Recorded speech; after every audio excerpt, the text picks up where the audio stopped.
trainers, Professor Palm here, and welcome back to Johto Journey. I think the Johto starters, Chikorita, Cyndaquil, and Totodile, are some of the best starters we've ever had. I have to say, these Pokemon not only are very cute, but they also provide a good challenge for all of those playing in the Johto region. Also, something that I admire about these three starters and their lines is that they were the very first starter lines that never gained a dual typing through evolution. With how many have gained dual typing, sometimes just being a pure of your type just makes you really cool. Something that I've learned over the years is that whichever starter Pokemon you choose also can determine which way your journey's gonna go. Every journey is written by you, but sometimes there are some rather hard gyms that you take on, and sometimes there are rather some easy gyms that you take on, depending on your starter Pokemon. While I think that all starter Pokemon are great in their own way, I do think that sometimes an adventure can be too easy, sometimes it can be too hard, and sometimes it can also be interesting depending on how you choose to start with your first partner. So yeah, all in all, every single journey that we go on can have a completely different story. That's what I think is what makes choosing a Pokemon so cool. And last week, we sure got to go on a pretty challenging journey when we talked about Chikorita, Bayleaf, and Meganium, some of the hardest starters to raise in the Johto region. This week, we're gonna rewrite that story that we started last week. Instead of choosing Chikorita, and instead of choosing Totodile, we're gonna go with the Fire-type line. Sorry, Chikorita and Totodile, but we'll see you next time. So yeah, we're gonna choose Cyndaquil for this journey. And of course, we're gonna talk about its line along with Quilava and its final evolution, Typhlosion. These are an incredible Fire-type line. Also, what makes Cyndaquil, Quilava, and Typhlosion so cool is that these Pokemon started a little bit of a hot trend. A trend being that almost every single Fire-type starter we've had in so many regions is based on a mammal. Sure, there's been a few that we didn't have, but for a while, it is pretty cool to think that we've had so many Fire-type starters as mammal-based, and these three are the ones that started it all.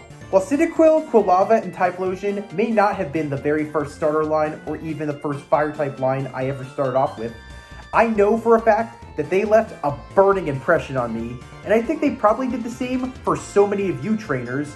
If you really think about it, Cyndaquil, Quilava, and Typhlosion have been around for a very long time, and we've definitely learned that from Pokemon Legends Arceus. But I'd even go on record and say that these are the most iconic Pokemon of the second generation, aside from all the legendaries, as so many trainers out there chose this as their starter. After raising this line for so many years, I think I've come up with a reason why this is such an iconic line of Johto. When you look back to the first generation, Fire-type Pokemon were so disadvantaged. If you really think about it, everybody loved the Charmander, Charmeleon, and Charizard line, yet they had barely any advantages and so many weaknesses. Now, in the Johto region, Cyndaquil, Quilava, and Typhlosion had so many strengths to so many different gym leaders, as Fire just raged on and took so many out. Also, if you really think about it, this was the first line not to be based on a reptile, as all three Kanto starters were reptilian based, as were Chikorita and Totodile. So yeah, it was a nice change of pace, and I think that's also another reason why these Pokemon are so well loved. Not to mention, they have beautiful flames. Whew. I'm glad you're not in here with me, trainers. It is really getting hot in here. Ugh. Might want to take off my lab coat. It actually feels like I'm inside a volcano in this sweltering heat. Well, it does make sense, as Cyndaquil and its line do come from the volcanoes, and their fire proves it just as much. Ugh, they're some of the hottest partners you could ever have. Other than the fact that these partners were all very advantaged in the region, I would always recommend starting off with a Fire-type Pokemon, as unlike both Grass and Water-type Pokemon that can be found very easily through other regions, finding another Fire-type Pokemon early back then was no easy task. And sometimes there are even some regions where Fire-type Pokemon are extremely scarce. Whew. There's a reason that these three are known as the Volcano Trio. They really know how to make it so hot in wherever they go. Ugh, I feel like a French fry in the deep fryer right now. So, why don't we talk all about the Volcano Trio and what makes them such a standout of so many Johto Pokemon. So, let's start off with the little fire mouse itself, the one that can really turn up the heat, Cyndaquil. Cyndaquil, the fire mouse Pokemon, is based on porcupines, as the shape of its eye resembles that of baby porcupines that can't see yet. Cyndaquil also appears to have been based on an echidna with traits of Tenrix, as it has a long snout and having little to no tail. However, Cyndaquil is also based on the Chinese mythical creature, the Henzumi, which is a fire mouse that lives in volcanoes. If you wish to find this cute fire mouse in the wild, you can usually find Cyndaquil living in grasslands. They are rare, however. While they are there, they love wide open spaces. Sometimes bright sunlight and warm air is all they need. However, they prefer to be there in the summertime as they love the harsh sunlight. Cyndaquil are generally timid and are easily startled by almost everything around them. And more often than not, Cyndaquil are seen curled up in a ball for their protection, and they will instinctively flare up their backsides to scare away all those that approach them. This is used as a defense tactic. Despite its problem of being easily scared by almost everything, when it warms up to others, Cyndaquil can be very playful and cheerful, albeit a little bit skittish, but it will always be by its friend's side. It'll always cuddle close to its trainers and friends as it means the world to them. These Pokemon are really quick on their feet. When being chased, Cyndaquil can move up to 15 miles per hour. It often walks on two legs, but it can also use its hands, and when it goes on all fours, it's one of the hardest things that you could ever catch up to. Even flying type Pokemon have a hard time keeping up with Cyndaquil. Cyndaquil don't usually like to fight, but when push comes to shove, they don't hold back. The fire burns vigorously on its back when Cyndaquil is in an angry mood, and sometimes the flames on their backside get so out of control that they can go larger than their whole body. The angrier Cyndaquil becomes, the hotter its fire on its back, as well as the fire it breathes, will become. It can get so hot to a point that it will affect all of the environment around it, with its fire reaching almost 200 degrees Fahrenheit. When ignited, the fire on Cyndaquil's backside also tells its emotions. When it's happy, the fire burns normally. When it's tired, the fire sputters with an incomplete combustion. And when it's sad, stressed, or even when it's calm, Cyndaquil's backfire will not ignite whatsoever. Sometimes Cyndaquil uses its fear and anger as one when in a fight. When curled up into a ball, Cyndaquil rolls like a tire towards its opponents, burning everything within its path. This Pokemon will go out of control like a great wheel of fire.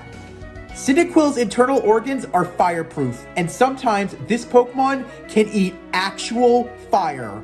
Not only does it power up its flames, but it also leaves a dark char within its mouth, known as a smokescreen, that Cyndaquil will spit at its enemies to either confuse them or temporarily blind its foes as it makes its getaway.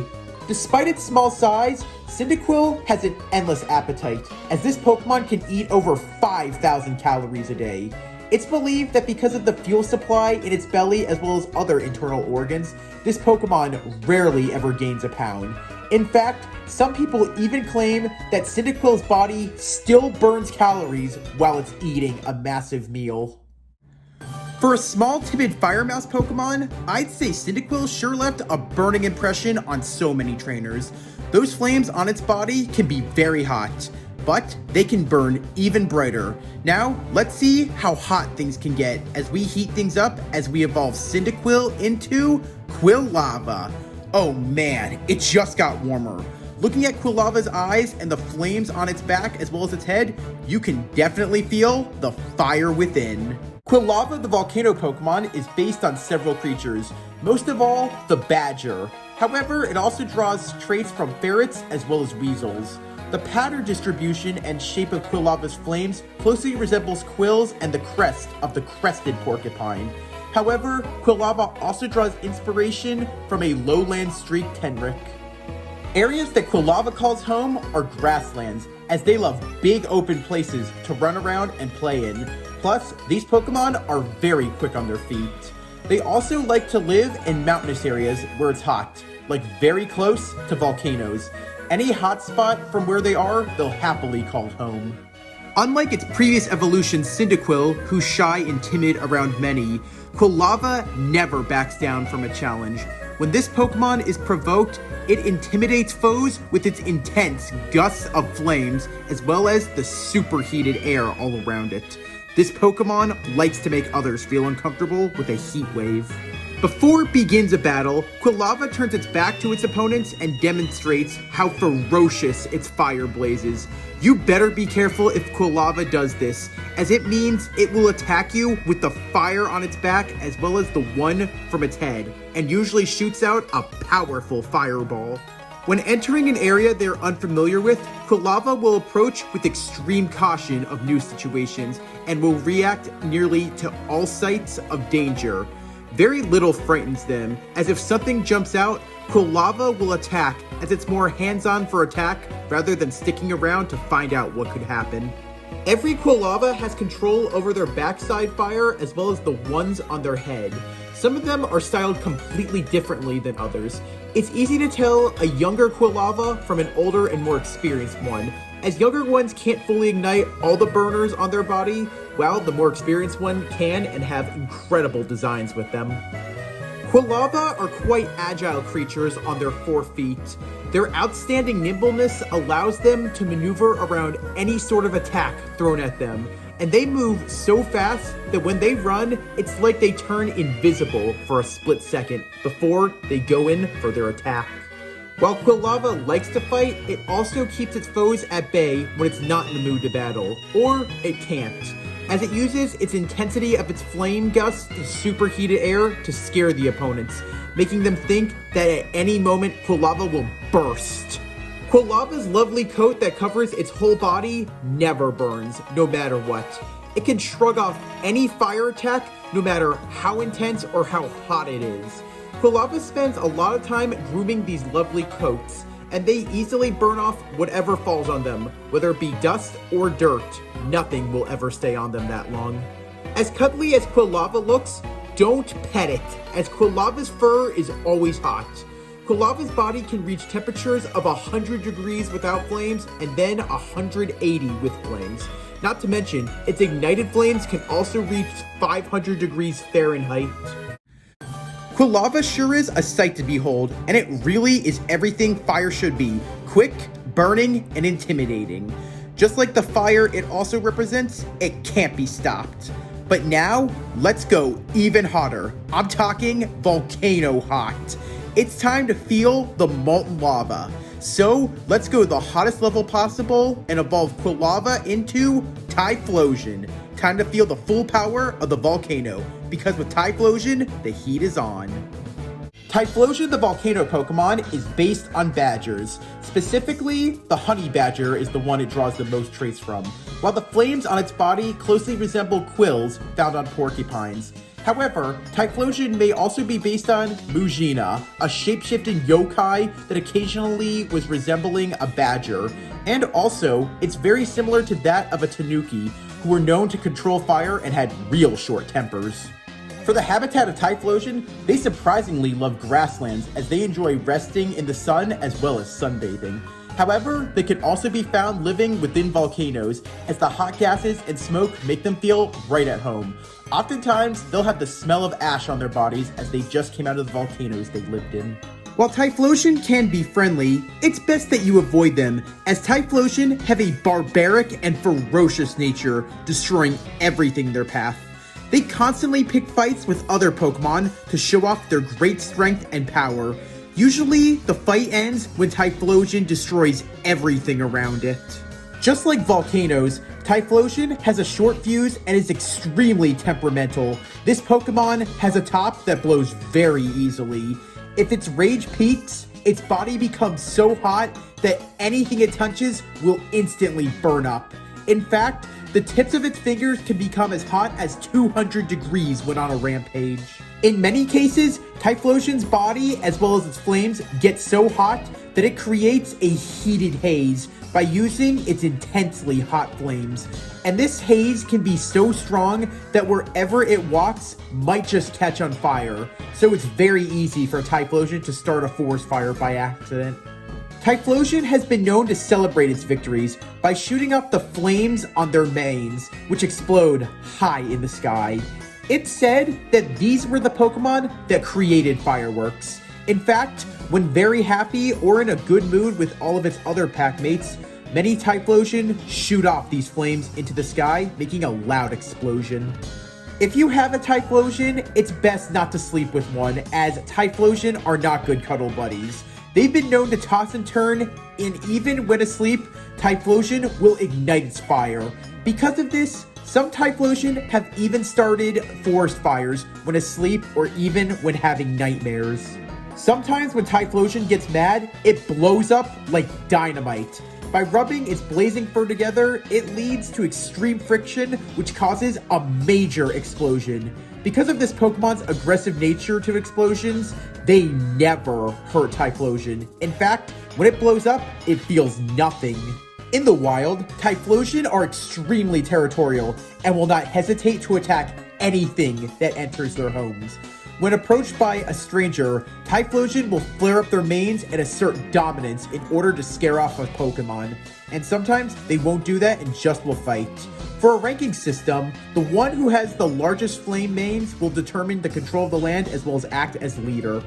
Despite their aggressive tendencies, Typhlosion are good companions as they are extremely loyal and will defend their trainers with all of their strengths. They will also follow them into battle without any question. In fact, they will only follow the orders of one it trusts and no one else.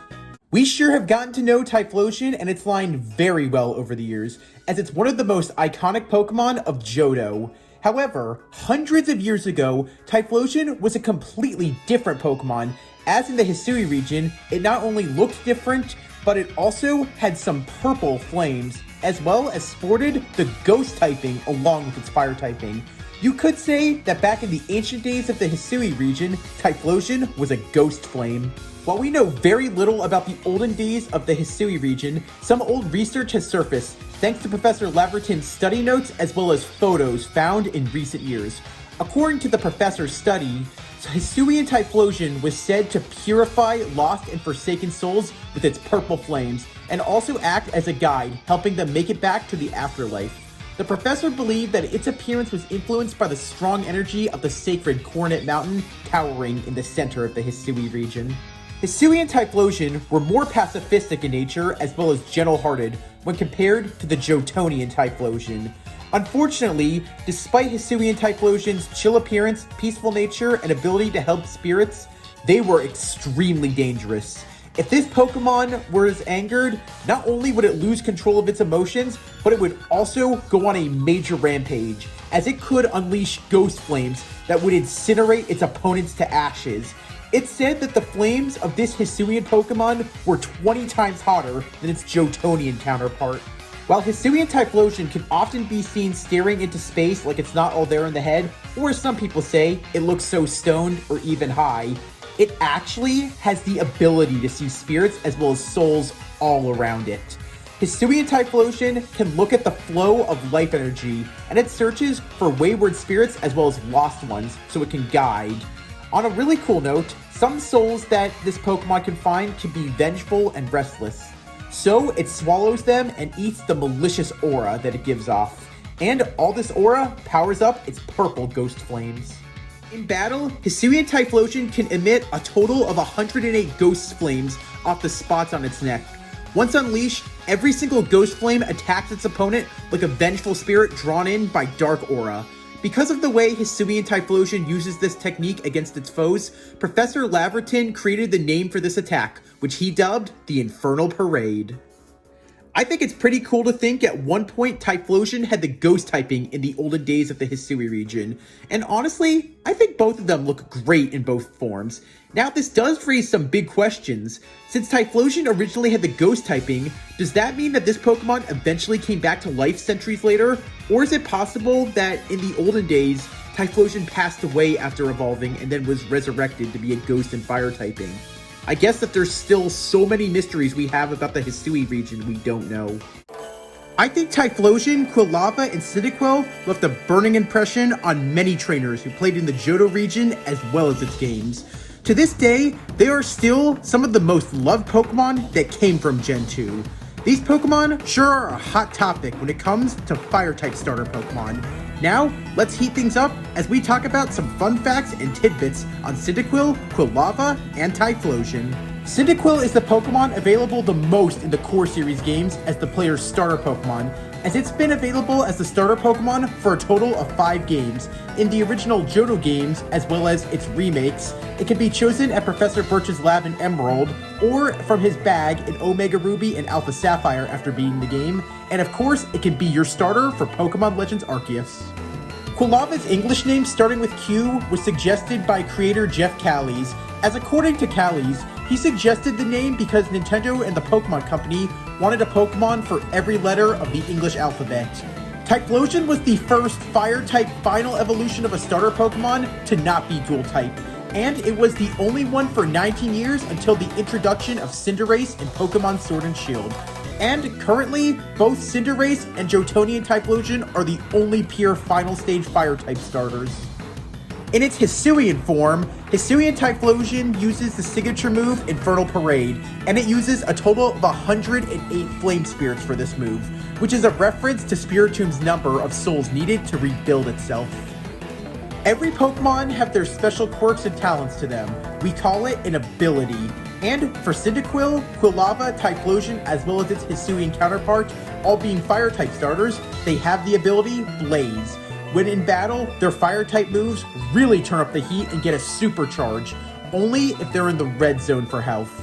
For those of you who like to battle competitively with hidden abilities, if you give Cyndaquil, Quilava, and Typhlosion the ability patch, you'll unlock the hidden ability, Flash Fire. If they're hit by a Fire-type move in battle, instead of taking damage, instead, they'll have their Fire-type moves Boost. And for Hisuian Typhlosion, on the other hand, it has the hidden ability, Frisk. Being a sneaky little fella, when it enters the battle, Hisuian Typhlosion checks the opponent's held items and tells you what they're holding. In the game intro for Pokemon Heart Gold and Soul Silver, we see 3 sprites for the 3 Johto starters. However, the featured sprite of Cyndaquil in the intro is slightly different from the one used in the actual game, as this sprite is not used anywhere else in any of the 5 Gen 4 games. Quilava is the only starter Pokemon that has 3 different sprites in every one of the Gen 2 games. When it comes to stats, both Charmander and Cyndaquil, as well as their final evolutions, Charizard and Typhlosion, have the exact same stats as well as base totals. Cyndaquil and Charmander have the same stats and base total of 309, while Typhlosion and Charizard have the same stats as well as base stat total of 534. And on a rather cool note, Typhlosion has the highest base stat total of all 3 final stage Johto starters. If found as a shiny, a Hisuian Typhlosion will have its Jotonian counterpart's color scheme, as all 3 Hisuian starter forms have their future counterparts' colors when shiny. Unlike Chikorita, Bayleaf, and Meganium, as well as Totodile, Croconaut, and Feraligatr, who have no strengths to any Johto gym leaders, Cyndaquil, Quilava, and Typhlosion, being Fire-type Pokemon, have advantages against 3 different gym leaders of Johto, as they have Fire-type moves that are strong against Bugsy's Bug-type gym, Jasmine's Steel-type gym, and Price's Ice-type gym. And currently, Cyndaquil, Quilava, and Typhlosion, along with Magby, Magmar, and Magmortar, and Scorbunny, Raboot, and Cinderace are the only 3-stage pure Fire-type line, as all others are Dual-type or gain the Dual typing through evolution. Fire is one of the strongest elements, as Typhlosion, Quilava, and Cyndaquil sure are as strong as the fires that rage on their body. When they're angry, an inferno is going to start, and it is not pretty. However, almost all Pokemon have their disadvantages when they go into battle, especially our blazing Johto Firestarter line. Being a pure Fire-type line, their flames on their bodies will fizzle out when Cyndaquil, Quilava, and Typhlosion are hit by super effective moves that are Ground-type, Water-type, and Rock-type. 3 weaknesses for our Johto Fire-type starter line, which is not too bad. And what I think is pretty cool is that, for once, all 3 members have the same weaknesses in the present day, as no one has a dual type. But now, let's go back in time. let's go back to the ancient days of the Hisui region, when Typhlosion was not the Pokemon that we've known, as back in the old days, it had the Ghost typing along with its Fire type. As strong as our Hisuian Ghost Flame Pokemon was, its Burning Spirits will vanish when Hisuian Typhlosion is hit by super effective moves that are Dark type, Rock type, Ghost type, Water type, and Ground type. Whoa! 5 weaknesses when it goes into battle. Talk about a spooky surprise. Being a Ghost type Pokemon, I thought that Hisuian Typhlosion was supposed to be the scary one. But now, let's go forward in time, and let's see how strong pure Fire type Pokemon can be. Because the Scorching Flames of Cyndaquil, Quilava, and Typhlosion get excellent stab with their Fire type moves, and when their ability Blaze activates, their Fire type moves get so sizzling that they do super effective damage to Pokemon who are Bug type, Ice type, Grass type, and Steel type. 4 strengths, now that's what I'm talking about. And what's even sweeter is that 3 of these typings that are weak to Fire type moves are gyms specialized in the Johto region. So, Typhlosion, Quilava, and Cyndaquil get a very lucky boost in the Johto region, as they can burn through anything in their path. Now, let's go back again to the olden days of the Hisui region. Now, when Hisuian Typhlosion goes into battle, not just are its flames even hotter in their purple colors, but its Ghost type raises the fear factor, making its spooky Scorching Flames a power boost that makes it super effective on Pokemon who are Psychic type, Steel type, Ghost type, Ice type, Grass type, and Bug type. Nice! 6 strengths for Hisuian Typhlosion. No wonder it was so feared back in the olden days of the Hisui region. This is one Burning Spirit of Vengeance you don't want to mess with. Its spirit burns bright, but what also burns even harder is that this Pokemon has immunities. Being a Ghost type, some moves will just pass through Hisuian Typhlosion's incorporeal body, being the moves that are Fighting type and Normal type. Whether in the olden days of the Hisui region or in the present days of the Johto region, these flames burn so bright, and this line's flames have only gotten hotter through time. It's one line that'll leave all of its enemies incinerated. I always liked that Typhlosion, Quilava, and Cyndaquil were so much different from all other Fire-type lines, mainly for the fact that they were the first Fire-type starter line that stayed pure Fire throughout the whole run. And without a secondary typing in the modern day, like they had in the past, I think that beyond any doubt, this line burns with the brightest flames. As pure Fire types, Cyndaquil, Quilava, and Typhlosion just might have the hottest fire of all Fire-type starters you could have for your first partner. Not just because of their connection to the volcanoes, but because with no secondary typing, there's nothing to hold back, and you'll see how strong the element of fire truly is. For the first Fire-type line based on mammals, Typhlosion, Quilava, and Cyndaquil sure started a hot trend, as we've had so many other amazing Fire-type based mammals as starter Pokemon.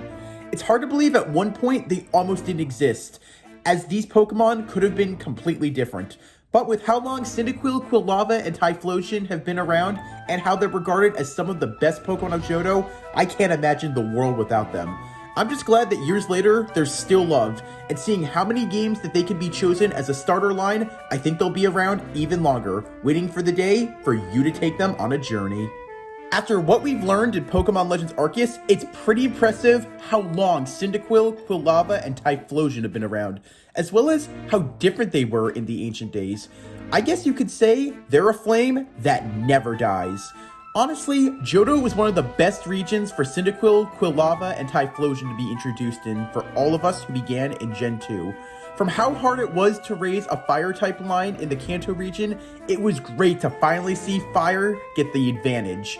And just like Wildfire, Quilava, Typhlosion, and Cyndaquil's Inferno cannot be stopped, and others will now feel the burn. This is one line you don't want to anger, as Cyndaquil, Quilava, and Typhlosion are just like volcanoes, short-fused and ready to erupt, so you better be afraid when these Pokemon have a meltdown. There's a reason you don't play with fire, and those burned won't be healing. Whether in the past days of Hisui or in the present days of Johto, this Fire-type line is feared by all, especially in battle. While they can be cool, calm, and collected, you better not get on their bad side or make them blow their tops. Because the moment Cyndaquil, Quilava, and Typhlosion's flames ignite, boom goes the dynamite. Welcome back, trainers. I'm so sorry, but man, is it unpleasant in here. I really need to go cool myself down with the Castelia cone and maybe a bottle of lemonade. I hope that you can take the heat better than I can. So, are you a fan of the Cyndaquil, Quilava, and Typhlosion, as well as Hisuian Typhlosion line, or do you like something else better? But before we end this, I just have a few questions for you. Did you ever get to play in the Johto region in any of its games, or did you ever get a chance to use any of these Johto starter Pokemon for your team? If you did, who was the very first Johto starter that you chose as your first partner?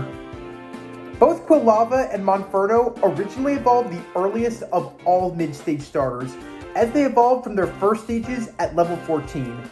However, as of Pokemon Legends Arceus, they now evolve at level 17.